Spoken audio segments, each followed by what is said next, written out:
Bismillahirrahmanirrahim.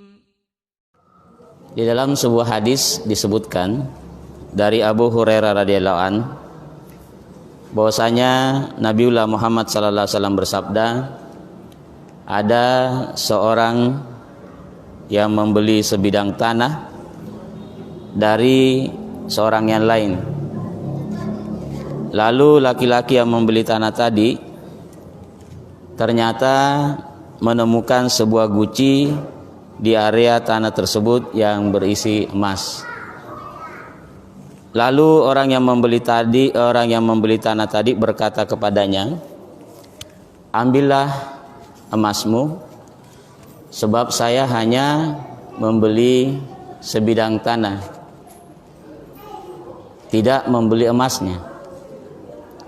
Lalu kemudian jamaah yang berbahagia, maka berkatalah penjual tanah tadi, bahwasanya saya sudah menjual tanah ini kepadamu. Oleh karena itu, apapun yang ada di dalam tanah itu menjadi milikmu. Namun jamaah yang berbahagia, antara pembeli dengan penjual tanah ini tidak ada yang mau mengakui guci yang terbuat dari emas itu. Jadi sekali lagi pembeli bertahan bahwasanya saya hanya membeli tanah, sedangkan penjual mengatakan saya sudah menjual tanahku kepadamu. Oleh karena itu apapun yang terdapat di dalam tanah itu menjadi milikmu. Jamaah yang berbahagia, karena di antara mereka tidak terjadi kesepakatan, lalu mereka mendatangi seorang alim di kalangan mereka untuk mencari jalan keluar. Lalu mereka menyampaikan kepada orang alim tadi perihal persoalan yang mereka hadapi. Lalu orang alim ini berkata kepadanya, adakah di antara kalian yang memiliki anak? Maka mereka menjawab, kami punya anak. Siapa yang mempunyai anak gadis? Maka salah seorang di antara mereka mengatakan, saya. Lalu, Anda punya anak laki-laki? Lalu orang itu berkata, iya. Lalu orang alim ini, jamaah yang berbahagia, berkata, kalau begitu nikahkanlah anakmu dengan anaknya, lalu berikanlah hadiah guci yang terbuat dari emas kepada anak kalian berdua. Nah jamaah yang berbahagia, maka selesailah persoalan mereka. Yang mana jamaah yang berbahagia, ada beberapa pelajaran yang kita bisa petik dalam kisah ini, di mana mereka pada dasarnya tidak ingin memiliki sesuatu yang bukan menjadi miliknya. Bedanya dengan kita, kadang-kadang milik orang lain sengaja kita perkarakan di pengadilan, lalu karena kekuatan uang kita, lalu kita bisa mengambil alih milik orang lain. Nah, oleh karena itu jamaah yang berbahagia, hadis dari kisah ini diriwayatkan oleh Imam Bukhari, dan diantaranya seorang ulama besar yang bernama Syekh Muhammad bin Jamil Zainu. Ini kemudian beliau mengatakan dari hadis ini bisa kita petik beberapa pelajaran. Pelajaran yang pertama jamaah yang berbahagia, bahwasanya menunaikan amanah adalah satu hal yang diperintahkan dan dituntut oleh setiap orang. Di mana Allah Subhanahu wa taala berfirman dalam Quran surah Nisa ayat 58, A'udzubillahi minasyaitonirrajim, innallaha ya'murukum an tu'addul amanati ila ahliha. Sesungguhnya Allah Subhanahu wa taala menyuruh kamu menyampaikan amanah kepada orang yang berhak menerimanya. Dan Rasulullah Muhammad sallallahu alaihi wasallam menjadikan amanah ini sebagai bukti keimanan seseorang dan kebaikan akhlak dari orang tersebut. Jadi sekali lagi jamaah yang berbahagia, bahwa Rasulullah Muhammad sallallahu alaihi wasallam menjadikan amanah sebagai bukti keimanan seseorang dan kebaikan akhlaknya. Sebagaimana disebutkan dari Anas bin Malik radhiyallahu anhu, beliau berkata, tidaklah Nabiullah Muhammad sallallahu alaihi wasallam berkhutbah di hadapan kami kecuali beliau bersabda, la imana liman la amanata lahu. Tidak ada keimanan yang sempurna bagi orang yang tidak amanah. Wala dina liman la ahdalahu, dan tidak ada agama bagi seorang yang tidak memenuhi janji. Jadi ya jamaah yang berbahagia, Nabi mengatakan tidak ada keimanan yang sempurna bagi orang yang tidak amanah, dan tidak ada agama bagi orang yang tidak memenuhi janji. Kemudian Rasulullah Muhammad SAW di lain hadis mengatakan, tunaikanlah amanah kepada orang yang memberikan amanah kepadamu, dan janganlah mengkhianati orang yang mengkhianatimu. Jadi sekali lagi jamaah yang berbahagia, Nabi mengatakan, tunaikanlah amanah pada orang yang memberikan amanah kepadamu, dan janganlah mengkhianati orang yang mengkhianatimu. Di sini pentingnya perkara amanah. Pelajaran yang kedua jamaah yang berbahagia yang bisa kita petik dari kisah tadi adalah tentang sikap qanaah, itu menerima apa yang ada yang Allah Subhanahu wa taala berikan kepada kita. Di mana sikap qanaah ini adalah perbendaharaan yang tidak pernah sirna, dan sikap qanaah ini akan membuahkan kebaikan dan berkah bagi pelakunya. Syekhul Islam Ibnu Taimiyah rahimahullah berkata bahwasanya sikap qanaah ini akan menghasilkan sifat wara. Di mana sikap wara itu jamaah yang berbahagia adalah sikap hati-hati dari terjerumus dalam perkara yang berakibat bahaya, yaitu yang jelas haramnya atau yang masih diragukan keharamannya. Jadi orang yang memiliki sikap wara adalah orang yang memiliki sikap hati-hati terhadap perkara yang jelas-jelas haramnya, dan kemudian yang diragu-ragukan keharamannya. Jadi bagi orang beriman jamaah yang berbahagia, jangankan mereka berani menyentuh perkara yang haram,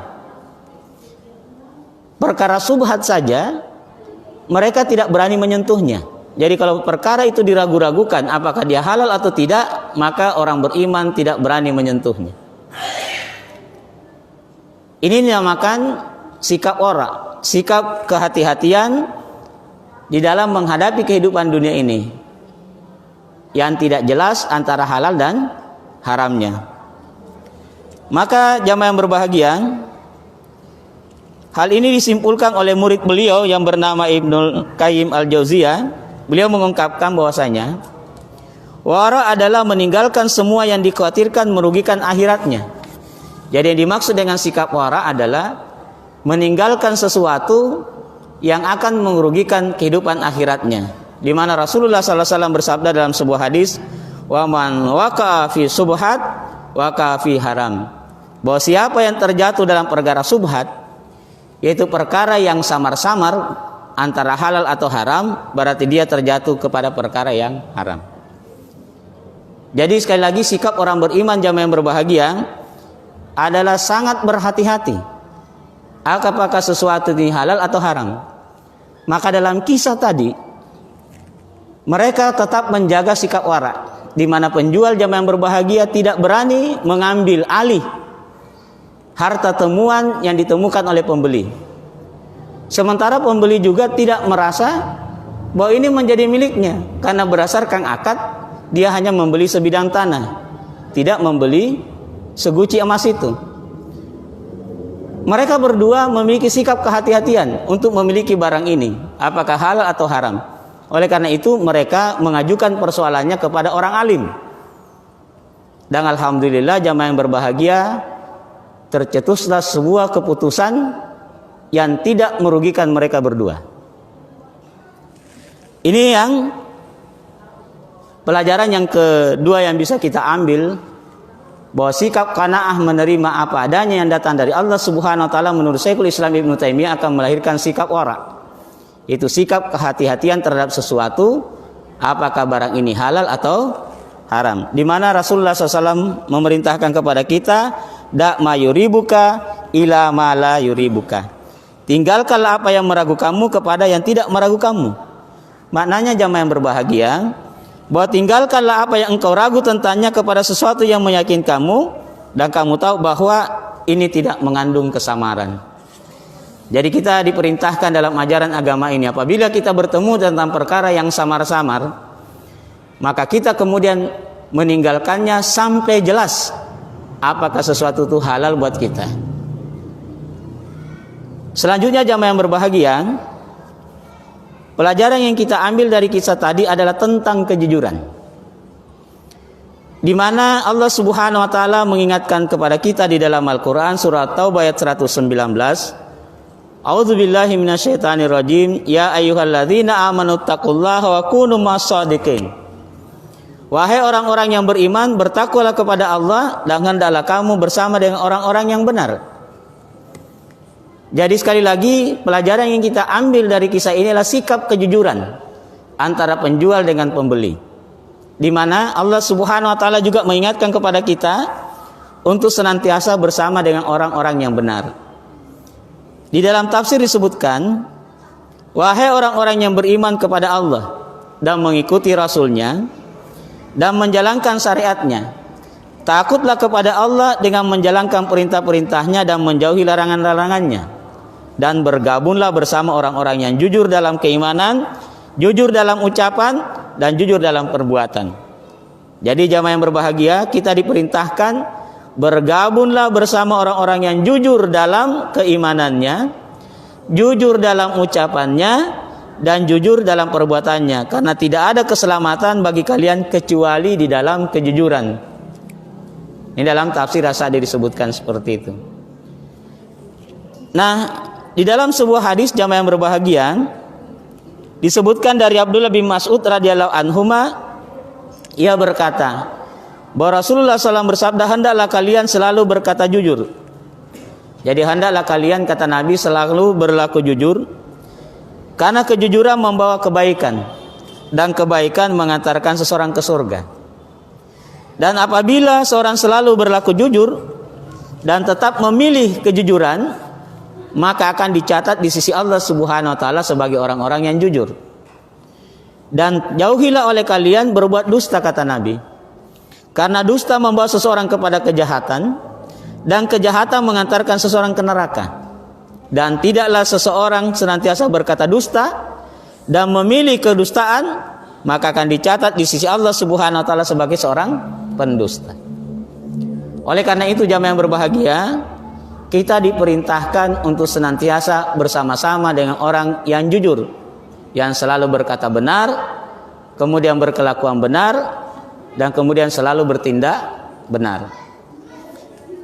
Nah, Nabiullah Muhammad SAW mengajarkan kepada kita ini juga bersahabat dengan orang-orang yang jujur. Kenapa Nabi SAW mengatakan dalam sebuah hadis, seseorang yang duduk bersama dengan teman soleh dan orang yang jelek, ini kata Nabi bagaikan dia berteman dengan pemilik minyak wangi. Kalau kemudian dia tidak ditetesi tangannya dengan minyak wangi, minimal dia bisa mendapatkan harum wanginya orang tersebut. Dan janganlah kalian bergaul dengan pandai besi, kata Nabi. Karena minimal kita kalau masuk di ruangannya, boleh jadi kita akan menduduki besi panas atau minimal mendapatkan hawa panas. Nah, oleh karena itu, sungguh banyak orang-orang yang tadinya baik, kemudian tiba-tiba menjadi buruk diakibatkan karena teman bergaul. Dan sungguh banyak juga orang yang tadinya memiliki kelakuan buruk, tapi dia selalu bergaul dengan orang-orang baik, maka kemudian dia ketularan kebaikan. Oleh karena itu Rasulullah SAW jamaah yang berbahagia memerintahkan kepada kita untuk suka bergaul dengan orang-orang yang baik, karena kebaikan akan mempengaruhi kehidupan seseorang. Saya kira jamaah yang berbahagia, kita ini semua mungkin ada di antara kita yang tidak langsung menjadi orang baik. Dengan liku-liku kehidupan yang begitu banyak, dan kemudian tiba-tiba kita tersentuh dengan kebenaran. Dan rata-rata jamaah yang berbahagia kita disentuh dengan kebenaran karena kelembutan, bukan karena kekasaran. Coba kita lihat-lihat kembali sejarah kehidupan kita, rata-rata kita ini tersentuh dengan kebenaran karena diperlakukan orang lain dengan cara yang baik. Oleh karena itu jamaah yang berbahagia, akhlak di dalam bergaul begitu penting. Saya pernah membaca sebuah tulisan, ada seorang laki-laki ke masjid hendak salat berjamaah, tapi pada waktu salat berlangsung dia lupa matikan HP-nya, dan pada saat orang salat HP-nya berdering. Setelah selesai salat, lalu orang ini dicaci maki oleh jamaah, dan istrinya pun turut menyalahkan dia. Dibilang, kita juga Pak, kenapa tadi lupa matikan HP-nya? Padahal mungkin sesuatu yang tidak disengaja. Saya kira pernah kita mengalami hal seperti itu. Kita sudah tahu ada malah diperintahkan untuk mematikan handphone kita, minimal di-silentkan. Tapi kadang-kadang karena terburu-buru atau lupa, lalu kita tidak sempat mematikan HP kita. Maka setelah dia pulang dari masjid, dia dipenuhi dengan rasa kecewa. Maka untuk menghibur dirinya jamaah yang berbahagia, dia mampir di sebuah kafe. Tiba-tiba di kafe itu dia nabrak pelayan yang sementara membawa minuman, jatuh pecah.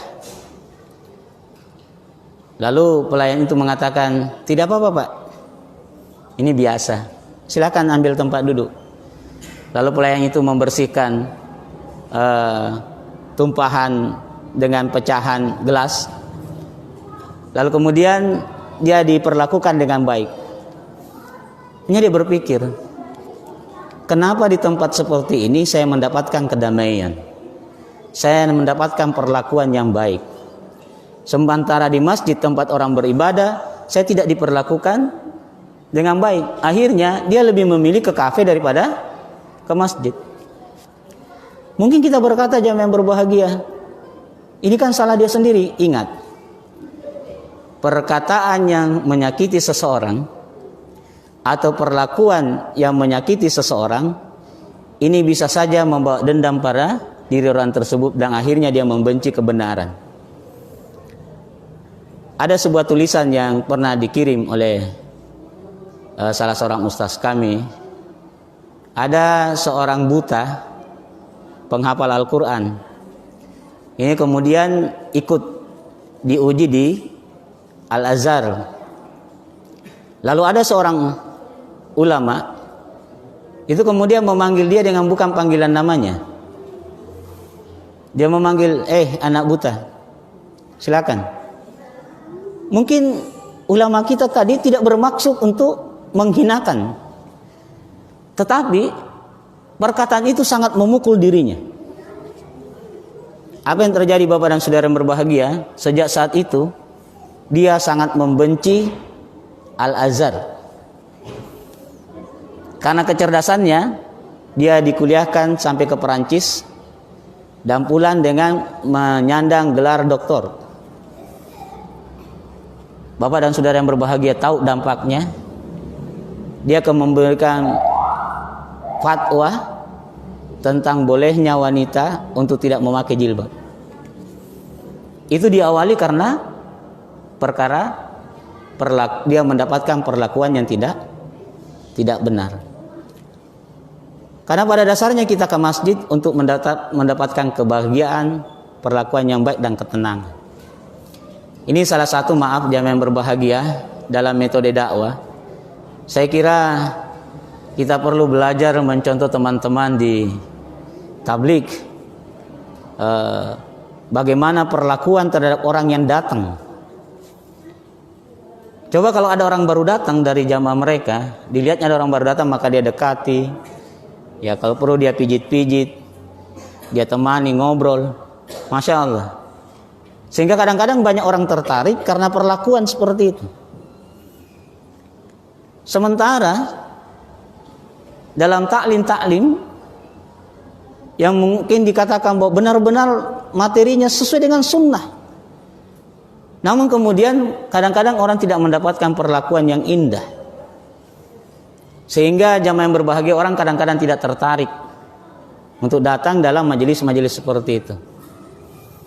Suatu ketika jamaah yang berbahagia saya menghadiri sebuah majelis, saya punya instruktur, kebetulan waktu itu saya mengikuti pelatihan vokasi, terus malam Ahad saya tanya kepada instruktur saya, ada kegiatan malam ini Pak? Dibilang tidak ada Pak Ustaz. Ayolah kita jalan-jalan, saya bilang, lihat kota Makassar,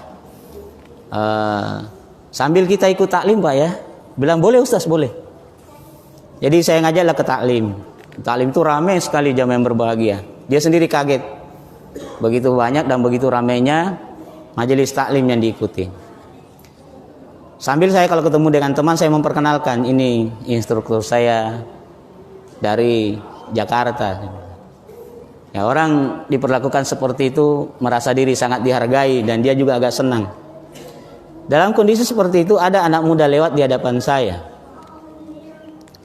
Tidak juga matabe-tabe, tidak juga permisi. Malah kemudian dia membuka jalan dengan melonggarkan jalan itu dengan memakai sentuhan kakinya. Saya memandangnya, mungkin karena pelajaran tauhidnya yang begitu bagus, sehingga kita tidak diperintahkan membungkuk memang kalau berjalan. Tapi memang etika orang Bugis Makassar jamaah yang berbahagia. Saya dulu pernah bertemu dengan seseorang. Songkok bagi orang Bugis Makassar ini adalah sebuah kemuliaan. Sehingga kalau kita bertemu dengan dia, lalu dia tidak pakai songkok, dia pegang kepalanya lalu dia jabat tangan kepada kita, bukan menghambakan diri dan bukan menghinakan diri. Tapi begitulah etika yang diajarkan oleh orang-orang tua kita dahulu. Dan apakah ini bertentangan dengan nilai-nilai Islam? Wallahu a'lam. Dulu jamaah yang berbahagia, kalau orang Bugis Makassar ada yang kawin lari, lalu dia ditemukan oleh keluarga perempuan, biasanya ya mereka dibunuh. Ya, karena budaya syirik orang Bugis Makassar. Tapi tahukah Bapak dan Saudara yang berbahagia, begitu dia dikejar, lalu dia lemparkan songkoknya ke halaman rumah seseorang, maka orang yang mengejarnya berhenti untuk mengejarnya. Kenapa? Karena dia minta perlindungan kepada tuan rumah yang dia tempati lempar songkoknya, dan itu dipahami secara adat istiadat. Namun demikian jamaah yang berbahagia, kadang hal itu dilupakan. Sekali lagi bahwasanya Rasulullah Muhammad SAW diutus ke permukaan bumi ini untuk memperbaiki akhlak manusia. Maka mari kita bergaul dengan orang-orang yang memiliki akhlak yang baik. Karena Nabi mengatakan seseorang itu akan mencocoki kebiasaan teman karibnya, atau agama seseorang sangat tergantung kepada agama temannya. Oleh karena itu perhatikanlah dengan siapa dia berteman, kata Nabi sallallahu alaihi wasallam. Maka tak kala kita berteman dengan orang-orang yang berperangai buruk, maka kita juga akan ketularan buruknya. Tapi kita kalau bergaul dengan orang-orang yang punya akhlak yang baik, maka kita juga akan tertular dengan akhlak baik. Sehingga ada seorang penyair dari Arab Badui, orang Arab Badui ini sedikit agak kasar, sehingga dia disuruh bersair di hadapan seorang raja. Begitu dia bersair, kasar sekali syairnya, mengata-ngatai raja. Tapi raja itu berkata, biarkan dia tinggal di istana. Maka dia tinggal di istana kurang lebih 8 bulan, dan setelah itu dia dipersilahkan lagi bersair. Ternyata syairnya begitu lembut.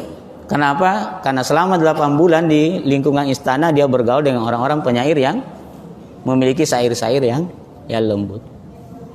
Jadi jelas jamaah yang berbahagia, kentara sekali akhlak dan sikap kita dengan siapa kita berteman. Kemudian jamaah yang berbahagia, pelajaran selanjutnya yang kita bisa ambil dalam kisah tadi adalah disyariatkannya kita berhukum pada seorang yang alim di mana disebutkan di dalam Al-Qur'an surah An-Nisa ayat 59, A'udzubillahi minasyaitonirrajim, fa in tasa'tum fi syai'in faruddu ilallahi wa rasuli. Kemudian jika kamu berlainan pendapat tentang sesuatu, maka kembalikan kepada Allah dan Rasulnya. In kuntum tu'minuna billah, jika kalian benar-benar beriman kepada Allah wal yaumil akhir, dan kepada hari akhirat, dzalika khairun ahsanu ta'wila, yang demikian itu lebih utama bagimu dan lebih baik akibatnya.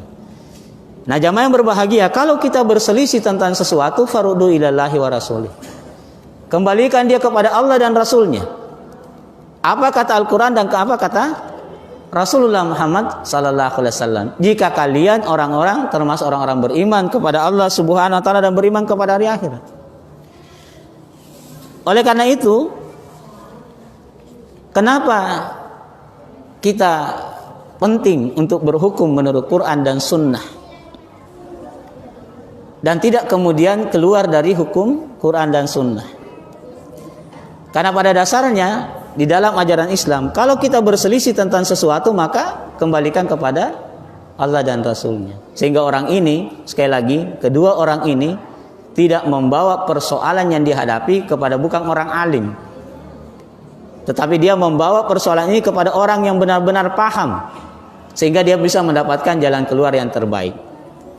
Andai kata jamaah yang berbahagia, dia membawa kepada orang yang bukan alim, maka boleh jadi orang yang dia tempati ini akan berusaha supaya kedua orang tersebut tidak mendapatkan guci emas itu, dan malah dia berusaha untuk bisa mendapatkan guci emas itu.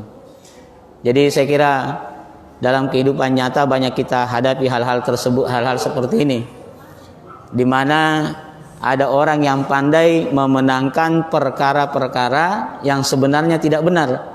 Jadi ada orang yang sangat terkenal mampu memenangkan perkara tanah dengan surat-surat palsu, dengan kekuatan uangnya. Dan ini disinggung oleh Allah Subhanahu wa taala dalam Quran surah Al-Baqarah ayat 188. A'udzubillahi minasyaitonirrajim, wala ta'kulu amwalakum bainakum bil batil. Dan janganlah sebahagian kamu memakan harta sebagian yang lain di antara kamu dengan cara yang batil. Wa tudulu biha ilal hukami litakulu fariqam min amwalin nas. Dan janganlah kamu membawa urusan harta itu kepada hakim, supaya kamu dapat memakan sebahagian harta benda orang lain dengan cara berbuat dosa, padahal kamu mengetahuinya. Dan ini banyak yang terjadi seperti ini, jamaah yang berbahagia. Pelajaran selanjutnya yang kita bisa ambil dalam kisah tadi adalah bahwasanya barang siapa yang reda dengan apa yang telah diberikan oleh Allah Subhanahu wa taala, maka dia adalah orang yang paling kaya. Sebagaimana disebutkan, dan redalah engkau terhadap apa yang telah Allah berikan untukmu, niscaya engkau akan mendapati orang yang paling kaya. Jadi pada dasarnya karena orang ini tidak rakus terhadap harta, lalu kemudian dia menerima sesuatu yang dia anggap dan dia yakini akan kehalalannya, dan dia berusaha untuk tidak mendapatkan harta yang samar-samar, dan dia reda terhadap apa yang Allah Subhanahu wa taala berikan, maka pada dasarnya jamaah yang berbahagia disebutkan oleh Rasulullah sallallahu alaihi wasallam bahwasanya ridalah engkau terhadap apa yang telah Allah bagikan untukmu, niscaya engkau akan menjadi orang yang paling kaya. Dan disebutkan pula bahwasanya laisal gina an kasratil ard, kekayaan bukanlah dengan banyaknya harta dunia, akan tetapi kata Nabi, kekayaan itu adalah tak kalah kita kaya jiwa. Jadi kekayaan itu bukanlah karena kekayaan dunia, tetapi kekayaan yang sebenarnya adalah tak kalah kita memiliki kekayaan jiwa. Nah, selanjutnya jamaah yang berbahagia, rezeki itu sudah ada pembagiannya, yang pasti akan sampai pada setiap orang pada waktu dengan kadar yang telah Allah Subhanahu wa taala tentukan. Oleh karena itu, kita tidak perlu merampas yang bukan hak kita. Kenapa jamaah yang berbahagia? Di lain hadis Nabi bersabda, sekiranya anak Adam lari dari rezekinya seperti halnya ia lari dari kematian, maka pastilah rezekinya akan tetap menjumpainya. sebagaimana kematian pasti akan menemukannya. Nah, kenapa mereka tidak rakus terhadap harta dan tidak berusaha untuk memiliki harta yang bukan miliknya? Karena dia yakin bahwa sesungguhnya rezeki ini tidak akan lari. Dan kalau kita yakin jamaah yang berbahagia bahwasanya rezeki ini akan datang kepada kita sebagaimana kematian datang menjemput kita, maka pastilah kita tidak akan rakus terhadap harta di dunia ini. Dan pada saat kita berumur 3 kali 40 hari dalam kandungan ibu kita, Allah Subhanahu wa taala meniupkan ruh ciptaannya ke dalam dada kita, seraya pada waktu itu jamaah yang berbahagia ditetapkannya kepada kita 3 hal. Salah satu diantaranya ditetapkannya rezeki kita, sehingga kita tidak akan mati sebelum habis rezeki kita. Oleh karena itu, untuk apa kita rakus terhadap harta yang pada dasarnya segala sesuatunya sudah ditentukan oleh Allah Subhanahu wa taala. Jadi untuk apa kita rakus? Karena rezeki itu akan mendatangi kita sebagaimana kematian akan mendatangi kita. Selanjutnya jamaah yang berbahagia, seorang muslim haruslah mencukupkan diri dengan yang halal dan meninggalkan yang haram, serta menjauhkan diri dari sikap rakus terhadap apa yang bukan miliknya. Jadi pelajaran yang bisa kita ambil dari kisah ini adalah bahwasanya jamaah yang berbahagia mereka berdua, pembeli dengan penjual ini, tidaklah kemudian rakus untuk memiliki yang bukan haknya. Nah, jamaah yang sama dimuliakan oleh Allah Subhanahu wa taala, tamak atau serakah ini merupakan salah satu sifat yang tercela. Di mana penyakit tamak ini adalah suatu sifat ingin menguasai atau mendapatkan bagian lebih banyak daripada orang lain. Jadi orang yang rakus atau tamak ini jamaah yang berbahagia adalah orang yang ingin mendapatkan bahagian lebih banyak daripada orang lain. Dan tamaknya orang terhadap harta benda dengan jalan mengumpulkan harta benda dan kekayaan dengan sebanyak-banyaknya, tidak dia peduli apakah dengan cara yang halal maupun cara yang haram, apakah dengan cara merampas hak orang lain atau tidak, yang penting harta itu dia bisa miliki. Inilah orang yang tamak. Oleh karena itu Nabiullah Isa alaihissalam pernah mengatakan bahwa rakusnya manusia terhadap harta benda itu tidak ubahnya seperti orang yang meminum minuman yang memabukkan. Semakin dia minum maka semakin tidak terasa. Kapan kemudian dia berhenti minum? Nanti tak kala dia mabuk. Maka Rasulullah SAW mengingatkan kepada kita bahwa celakalah hamba dinar, hamba dirham, hamba pakaian dan hamba mode. Jika dia diberi ia reda, namun jika dia tidak diberi ia pun tidak reda. Jadi jamaah yang berbahagia, sekali lagi pelajaran yang bisa kita ambil dalam kisah tadi, bahwasanya mereka berdua antara pembeli dengan penjual tidak tamak, tidak rakus terhadap hal yang bukan miliknya. Apalagi jamaah yang berbahagia, sifat dasarnya manusia, kata Rasulullah SAW, seandainya manusia itu diberi 2 lembah yang berisi harta, maka tentu dia masih menginginkan lembah yang ketiga. Jadi sekali lagi, sekiranya manusia ini, kata Nabi SAW, dibeli harta 2 lembah, maka pasti dia akan mencari lembah yang ketiga. Dan kapan manusia itu bisa puas?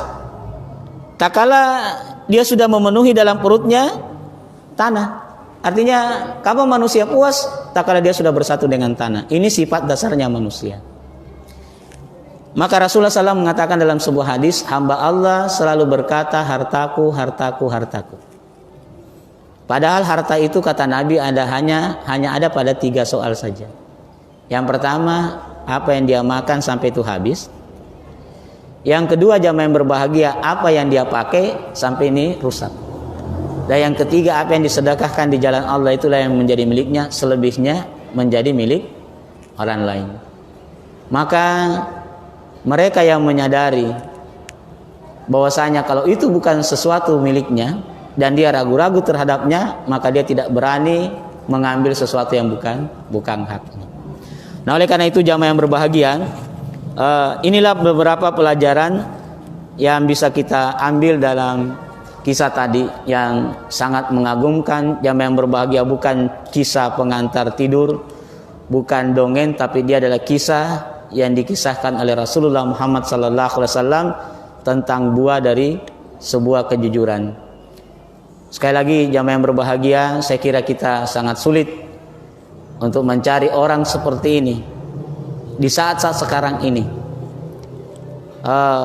Malah pernah ada teman yang membeli tanah.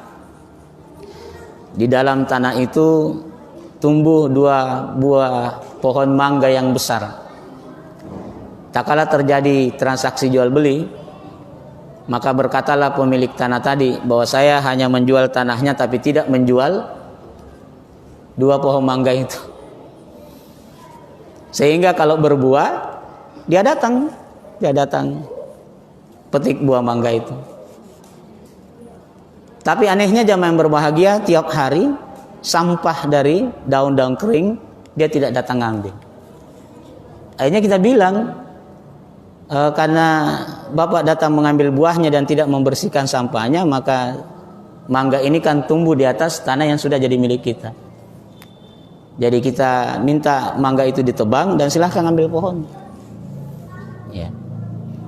Malah dalam kehidupan bertetangga jamaah yang berbahagia, andai kata ada pohon yang berbuah lalu berbatasan dengan batas tanah kita, batas pagar kita, lalu tangkainya melewati tanah kita ke tanah tetangga, maka buahnya itu menjadi milik tetangga. Maka sebenarnya sangat indah ajaran Islam ini, tak kala kita mematuhi aturan-aturan dalam ajaran agama kita. Hanya sayang sekali jamaah yang berbahagia, kita kadang-kadang tidak menampilkan keindahan Islam, sehingga orang tidak tertarik dengan ajaran agama kita. Padahal Rasulullah SAW membawakan agama ini dengan penuh akhlak, sehingga banyak orang yang tertarik masuk Islam karena akhlak Rasulullah SAW. Termasuk seorang wanita Yahudi yang setiap pagi didatangi oleh Rasulullah SAW untuk diberi makan. Pada waktu Rasulullah meninggal dunia, maka datanglah Abu Bakar As-Siddiq bertanya kepada Aisyah radhiyallahu anha. Dia katakan, wahai Aisyah, perbuatan apa yang Rasulullah kerjakan yang tidak aku ketahui? Maka Aisyah berkata, Nabi SAW di pagi hari mendatangi wanita buta di sudut kota Madinah. Lalu Abu Bakar pun datang. Kemudian dia memberi makan wanita buta itu, sambil kemudian wanita itu menghina Rasulullah SAW. Dia katakan, jangan kau ikuti Muhammad itu pendusta, Muhammad itu penyihir. Sementara dikasih makan oleh Abu Bakar As-Siddiq, wanita tua itu mengatakan, kenapa kamu kasar sekali cara memberi makanmu, tidak sama dengan laki-laki yang biasa datang. Kata Abu Bakar As-Siddiq, benar, saya ini adalah sahabatnya. Laki-laki yang biasa memberi makan kepadamu beberapa hari lalu telah meninggal dunia. Itulah Muhammad yang kamu tiap hari menghinanya. Bayangkan Rasulullah SAW sambil kasih makan wanita buta tadi, dihina-hina, tapi Rasulullah SAW tetap sabar. Lalu kemudian wanita Yahudi itu masuk Islam setelah mendengarkan Abu Bakar As-Siddiq radhiyallahu anhu. Oleh karena itu jamaah yang berbahagia, sekali lagi kemuliaan agama kita terletak pada keindahan akhlak. Dan sekali lagi kisah-kisah yang menarik seperti dikisahkan di dalam Sahih Bukhari tentang seguci emas yang ditemukan dalam tanah, ini memberikan pelajaran berharga bagi kita bahwasanya pernah ada orang jujur seperti mereka yang tidak cinta kepada harta tapi tetap menetapkan kebenaran di atas kepemilikan harta tersebut.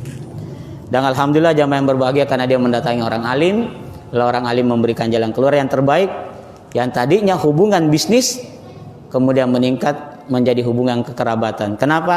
Karena dia dibangun di atas landasan keimanan kepada Allah Subhanahu wa taala.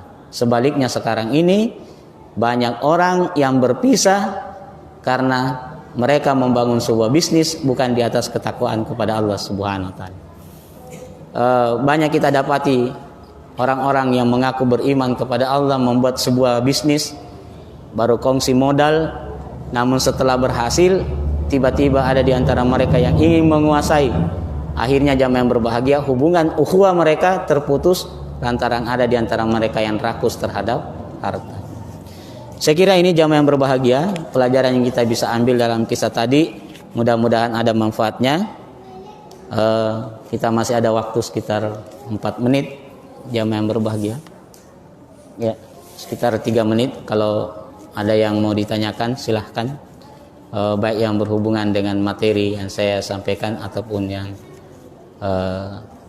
di luar dari tema. Saya mohon maaf jamaah yang berbahagia, tetap kita sekarang ini menjaga jarak, tetap pakai masker, tetap cuci tangan, karena ternyata COVID ini semakin ganas. Ya, beberapa di kalangan kami kena satu keluarga, dan klaster sekarang klaster keluarga. Ini kita tidak bisa, memang namanya anak-anak kita tidak bisa larang keluar bermain, dan tak kala masuk ke dalam rumah kadang tidak mencuci tangan, tidak membersihkan diri, sehingga bisa saja orang dalam rumah itu kena. Mungkin kita mengatakan banyak orang luar berkeliaran tidak kena, iya karena kebetulan daya tahan tubuhnya kuat. Jadi oleh karena itu kita jangan lalai, jamaah yang berbahagia.